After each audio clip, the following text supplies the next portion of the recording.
देखिए इस बार हम लोगों को बॉडी डायगनल के क्रॉस फेस डायगनल के क्रॉस, ये स्क्वायर है, इसका फेस हर जगह स्क्वायर फेस है, तो मैंने इस स्क्वायर फेस FEDGF में फेस डायगनल यूज़ किया F और D के क्रॉस। ठीक है, ये जो लाइन दिखाई दे रही ब्राउन कलर की, ये बेटा आपको एक प्लेन है पास करवाया है, जो कि पिछले क्वेश्चन में भी था। मैंने कहा था एक प्लेन पास करवाना चाहिए जो जिनके क्रॉस इक्विवेलेंट निकालना है उनको पास करते हुए जाए। तो जो प्लेन जा रहा है पास करते हुए सिमेट्रिकल कट कर रहा है ACD और F। फिर मैंने कहा था ये देखना चाहिए कि किन रेजिस्टेंसेस को आपने डिवाइड किया और किस तरह से। अगर आपने वर्टिकली ऐसे कट कर दिया है तो रेजिस्टेंस R/2 हो जाता है, और अगर आपने यूँ कट किया प्लेन के थ्रू तो 2R हो जाता है। तो जैसे यहाँ पर ये वाला कट हुआ है और ये वाला कट हुआ है, और फिर से यहाँ पर दो पोर्शन एक के ऊपर एक रखे हुए हैं। ठीक है, अब देखो जरा, हम पहले एक पार्ट को बनाएंगे, अपर पार्ट को बनाएंगे, और लोअर वाला पार्ट उसी के ऊपर एज इट इज़ रख दिया गया है। तो आई होप समझ में आया होगा। चलिए डायग्राम बनाने की कोशिश करते हैं। ये वाला डायग्राम बनाना हूँ मैं, ऊपर वाला जो है कितने रेजिस्टेंस बनाने, 1 2 3 4 5 6 और 7 रेजिस्टेंस हैं ऊपर वाले में। 1 2 3 4 5 6 7 रेजिस्टेंस लगभग, है ना। तो देखते हैं, बना लेते हैं डायग्राम, जो भी हो, जितने भी रेजिस्टेंस हो, है ना। 1 2 3 4 5 6 7 वट एवर जितने भी देखेंगे। देखो ये पॉइंट है G, ये पॉइंट मैंने बना दिया F, और ये पॉइंट मैंने बना दिया D। कैसे? F G और D। F और G के बीच में एक रेजिस्टेंस बना दो आप, ये बना दिया। G और D के बीच में एक रेजिस्टेंस बना दो, जैसा डायग्राम में बना है वैसे ही बना दो। ये कट तो हुए नहीं है, तो इसमें रेजिस्टेंस R, इसमें भी रेजिस्टेंस R। इसके बाद G से H के बीच में एक रेजिस्टेंस है, देखो G और H पॉइंट के बीच में अपर पोर्शन है, ये अपर पोर्शन ये वाला यूँ, तो ये अपर पोर्शन में G और H के बीच में भी एक पॉइंट है, तो ये H एक रेजिस्टेंस बना दिया G के साथ H का। अब F के साथ एक A पॉइंट मिल रहा है, F के साथ एक A पॉइंट मिल रहा है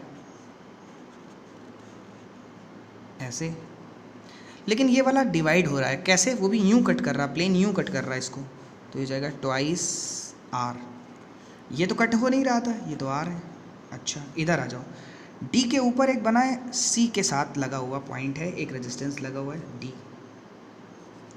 और C के बीच में ये, और ये भी यूँ कट कर रहा है, इसका मतलब इसका रेजिस्टेंस हो गया ट्वाइस R।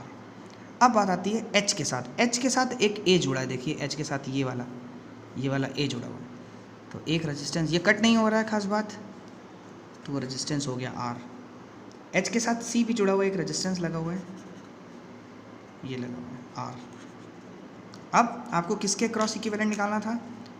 F के क्रॉस और D के क्रॉस, यही दो पॉइंट थे बेटा, F और D के क्रॉस। ठीक, अब जरा ध्यान देना, ये दोनों किस में हो गए? सीरीज़ में। कितना हो गया ये? 3R। ठीक, यहाँ पर आओ, ये दोनों दिख रहे हैं किस में है? वो सीरीज़ में। देखो R + 2R 3R। अब देखो जरा ध्यान से देखोगे, अगर आप नया डायग्राम बनाओगे तो कुछ ऐसा बनेगा, ये डायग्राम, यहाँ पर ये, यहाँ पर ये, यहाँ पर ये, यहाँ पर ये, और ये हो गया D पॉइंट, और ये हो गया F पॉइंट, है ना। ये वाला कितना है? 3R, ये वाला कितना है? 3R, ये वाला R, ये वाला R, और बीच वाला R।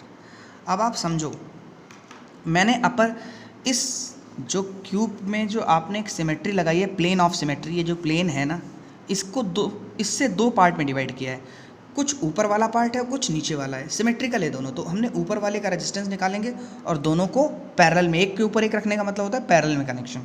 तो चलो देखते हैं, ये बैलेंस व्हीटस्टोन ब्रिज है, 3R/R, 3R/R balance Wheatstone bridge है, इसका मतलब रेशियो बराबर है ना, 3R/R 3, 3R/R 3।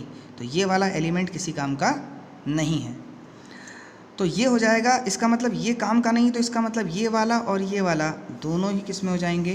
पैरेलल में। व्हीटस्टोन ब्रिज के प्रॉब्लम आपको प्रीवियस कुछ वीडियोस में पहले मिला है, तो आप उसमें देख सकते हैं। तो 3R + 3R कितना हुआ?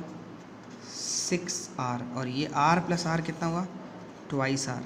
अब आप देख सकते हो 6R और 2R दिख रहा है क्लियर, क्योंकि है ये व्हीटस्टोन ब्रिज, तो इक्विवेलेंट हो जाएगा R dash is equal to 6r into 2r upon 6 plus 2r मतलब 8r, कैंसिल हुआ, ये 4 आया, ये 3 और ये आ गया 2।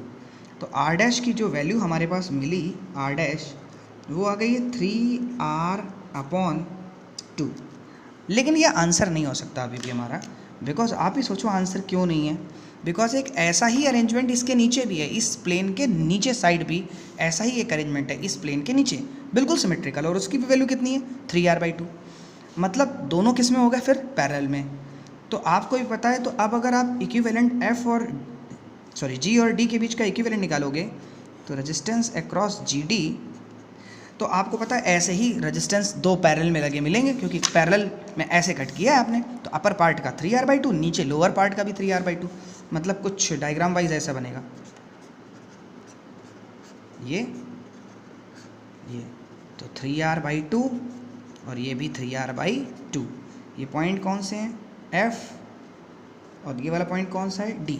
तो F और D दोनों पैरेलल कॉम्बिनेशन में, तो इक्विवेलेंट निकाल लेंगे आप। शायद आपको पता हो अगर रेजिस्टेंस बराबर होते हैं बेटा तो इक्विवेलेंट निकालना पैरेलल में बड़ा आराम होता है हमें, तो क्योंकि एक का रेजिस्टेंस लिख देते हैं अपॉन नंबर ऑफ ब्रांचेस से डिवाइड करवा देते हैं। 2 ब्रांच है, 2 से डिवाइड, तो आंसर आ गया 3r/4, that's it, this is the answer, है ना। तो आंसर, इसका आंसर आ जाएगा 3r/4। क्लियर। तो इस तरीके से इसका आंसर आ जाएगा 3r/4। बहुत ही ध्यान से अरेंजमेंट को पहचानने का ध्यान देना पड़ता है। हालांकि मैंने प्लेन ऑफ सिमेट्री से हर क्यूब की हर एक प्रॉब्लम को बताऊंगा पहले, फिर उसके बाद कॉमन पोटेंशियल वाले मेथड से भी बताऊंगा, ताकि अगर आपको ये नहीं समझ में आया तो दूसरे मेथड से समझ में आ जाए। Thank you.